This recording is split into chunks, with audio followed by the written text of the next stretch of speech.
there's a little nibble on him. What are you doing, man? You being a jerk? Such a pain in the neck.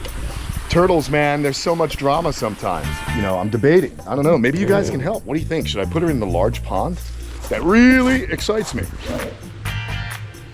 Hey, what's going on, everybody? You know, when you have animals, there's always going to be some kind of drama. Well, we've got the male Batagur of Phillips right here. Now, these guys have been pulled out of the large recreation pond from Aquascape because we put the lilies in. And I had put them in 2 tubs, all of them, to kind of hang out. I put the male with a fly river turtle and the female with a fly river turtle. And as we know, fly river turtles can be aggressive. Now, a while ago, this foot was injured. And it is still injured. I had to pull him, and I put him in some ointment in a medicinal water, if that makes sense. That foot looks pretty bad, but believe it or not, it's actually doing much, much better. This foot has got a lot of necrotic tissue, but some exposed bone. It's just a big bummer here. So what I'm gonna do is take him, and instead of keeping him in the small little tiny tub that I had him kind of convalescing in, we're gonna put him into the front ponds. Now these are where my Australasian turtles all live. It's larger than the tub he's in, and I know these turtles are much too small to really hurt him. So we're gonna let him recuperate out front for a while. We've got a lot of plans with the camp. You just stay there for a second, buddy. You know, we've got a lot of plans. Of course, I'm talking about getting the larger river turtles, the Batagur and fly rivers, into a different pond. I'm also going to consider taking one of the other fly rivers and housing it somewhere off-site for a little while. Here's the thing. I just don't want to put turtles back in here at the moment because I'm really enjoying these lilies. In fact, what we're going to do is we're going to build that new pond as we've talked about over here. I have even flirted with the idea of putting the female Batagur of Phillips into the very large pond over here. She's tame, she comes over, she eats out of, you know, my hands, and I think she would continue to do that if I put her in here. I certainly have tons of time in order to recapture her before it got too cold. That being said, I have plenty of friends that live even further north of me in Florida that have Batagur borneensis, which are the 2 Batagur that we have in the front, and they keep them in larger ponds like this, and they live close to Okeechobee, Florida, and in Tampa, Florida. So I think she would actually do well. The problem is I just like seeing her, so I'm a little nervous about doing it because I'm not 100% sure. You know, I just don't, I don't know. I want her to come back. I want her to swim around. It would be really cool to have a big giant turtle in here. But again, we are going to turn this into a wetland. This is going to be a pond. We're going to make a beach entry here. Spoke with Ed, the pond professor, and Greg Whitstock. Ed is working on a very big project in Namibia, and that won't be done until March of 2025, which means the earliest they can start working on this new project would be in April or May of 2025, which is fine by me. Okay, I don't mind. It's just, I think what I want to do in here is we're going to put carnivorous turtles in here, so maybe some kind of soft shells. I know they don't eat plants, so if we can get some soft shells in here, I think that would actually be really cool. Maybe some Nile soft shells. It's a pretty cool species. I think they would add something, and of course then we'd have turtles in the pond. Thank you to all our loyal Patreon members out there who have helped to create an amazing reptile community online with us. This week's shout out goes to Robert Earhart. Again, it's just, you know, I really enjoy the fact that we've got, you know, this awesome habitat, and yeah, man, I just kind of want to keep those lilies alive as long as possible, if not indefinitely. And then one of the other things we're talking about doing is creating a cool area where the animals, or rather where the lilies, can grow in like a reflection pool. And I'll show you something else I did. We're going to go over there and look in just a minute, but right now I want to get this animal, okay, into this pond to where it can actually rest up, heal its foot, and have a little bit more space than just being stuck inside of a tub. So we're gonna lift him up right now, and we're gonna put him into this pond. Now he's free to walk into the other ones, but I think the reality is he'll most likely stay in this one. So let's see. Oh, he's a good guy. This is always better to get an animal into here. Let's go. Put him right down here. Let's see what he does, huh? He's gonna go right in that water, and then he'll have food. And he is big, but he's not so huge that he's gonna mess up the whole place. Come on, buddy. There he goes, right in. Let's see what these other guys do. That's awesome. I'm very fortunate that I have so many of these aquascape ecosystems that I can house these animals in and give them the best possible life, and even give them an opportunity to recuperate when they need to in a more naturalistic setting. So here's the Erimnacheles. This is a Madagascar bighead turtle. Very cool species. So I'm stoked to see him. We've got all the usual suspects in here. It's pretty awesome. Of course, the radiated tortoises doing their thing. And there's our Batagur, a Finnis male, just checking out this kind of temporary situation we have him in until this new pond gets built. Again, it's just something that I think will benefit him. The other thing I'm going to do is I'm most likely going to bring him to Dr. Mike and have him maybe give me some antibiotics, just so that I can continue to care for this guy and make sure that systemically he is actually being, you know, he's got a really good shot. Now, like I said, that foot has been healing. It's not as swollen as it was, so that's good news, because I know that the body, his body is doing the right thing. But this looks good. I'm happy. It's, you know, ideally, guys, you know I like to keep turtles in larger enclosures, but here we go. So look at this. He's checking them out. That Erimnacheles is checking them out like, oh my God, what are you doing? How cool is that? And they'll figure it all out, and he'll be able to bask and do his thing. But it's important that we keep an eye on everybody here. He's just sniffing around, checking things out, and he's off. Pretty cool. That's awesome, man. So I'm happy about this so far. The Erimnacheles, if he does pose a problem, I could just easily move the Erimnacheles. Oh, there's a little nibble on him, so I am going to take that Erimnacheles out. It happens, friends. What are you doing, man? You being a jerk?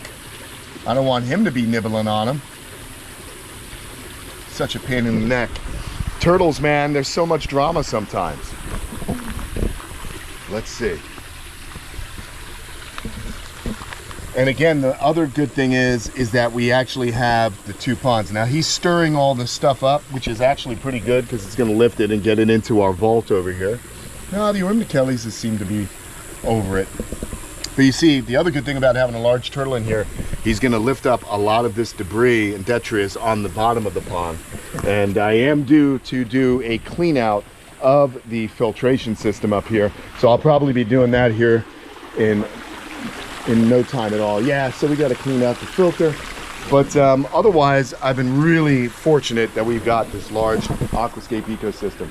So here's the Erimnacheles. He's not bothering him anymore. Let's go ahead and give them some food and just see how our Unophilus, excuse me, not Unophilus, Aphanis does in the new enclosure. So here he goes eating.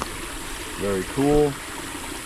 This guy's still, the big Aphanis is just underneath those, underneath there. But I love it. Again, like I said, I'm really pleased that I have the ability to kind of move animals around and put them in different situations to help them convalesce and do well.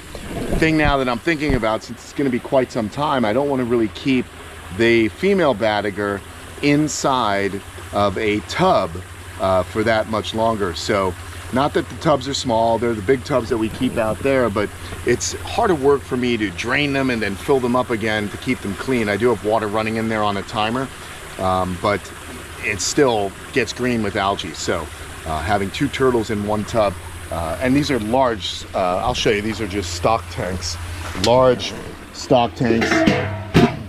I think you guys know what I'm talking about if you've watched the channel for a while.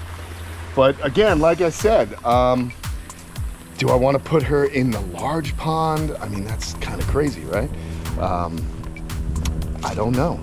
I could always fish her out of there and kind of get her, you know, get Frida back into our, you know, into the new pond when it's ready. So I do have options. I just want to be certain that they are the right thing to do. But here are the blue tubs. We got babies in here. I do have some new babies that I got from my buddy Al. Al from good old New Jersey. Now, let me see if I can find the Ocadia sinensis, a really cool little species. Let's see who's hanging out in the baby turtle tubs here. We just got to search because, you know, I like to do things as natural as possible. And we know we got turtles. Oh wait, someone's over there. Oh boy, did I really mess up that water quick. We can pull out some of this stuff. Oh, you just gotta kind of search around. Who's that? Who's this? Oh, this is cute. There's a cute little baby Reeves turtle. So stoked on those little guys. Oh, look at this, guys. Here's another Flavo marginata. Oop, did you fall on you? There you go, buddy. Here's a little Flavo. That one's doing well. Nice hard shell. My gosh, living out here. That is a cute baby turtle. Raising him up. I know we also have a little, it's a little, my mind is slipping, friends. A little Cora ambienensis as well. If you hear I sound different, it's because I just feel a little bit under the weather. I don't know what's going on. Had a little bit of a raspy throat, which was not pleasant, and overall general malaise. So I'm a little mellow, but I gotta still get out here, friend. Oh no, wait! Oh, my beautiful hat. Oh well, get it back on there. Haven't wore this Akuba in a long time. Oh boy, I want to find this Ocadia though. I want you to check them out. Chinese golden thread turtle, really cool little species, and we're gonna find it. We will find them. They can't go too far. I can raise this whole thing up. Yeah, there's the Quora. We got a bunch of little fish and other little invertebrates in here that, of course, the turtles are enjoying. Chomping down. Who's this? There it is. That's what I wanted. Here he is. Look at that pretty little turtle, huh? Chinese golden thread turtle. When it gets large enough, it'll go out in the front with the other Asian species. This is a really cool little species. Highly aquatic, pellet eater, omnivore, and just a very attractive little turtle. Ocadia sinensis from China. Chinese golden thread turtle. So pretty. So I just wanted to show you guys that in case you haven't seen it. They don't get large. They get about 6 to 7 inches. Females larger than the males, but you can see the golden threads on that little head and neck, and that's what makes them get their namesake. So very, very beautiful little guy. And look at that long precious tail he's got. So these guys, very, very cool, and I love them. Oh, a little tumble down. Just make sure that there's no turtles underneath this board, and they're not. Okay, cool. So we should also check in. Let me show you. This is the tub that I was using to keep the male Batagur in with the foot. I was soaking him in some acroflavin, which we have right there up top, and it's kind of an antibiotic that you can kind of put in the water that helps it out. So that's where he was. Now, I don't think I'm going to be able to grab any of these snake necks, to be perfectly honest. But they are, in fact, in here. That's just going to be too much drama.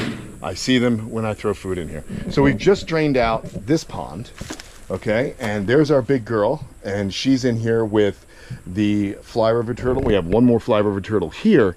I would like to find her, you know, I'm debating. I don't know. Maybe you guys can help. What do you think? Should I put her in the large pond? It's secure.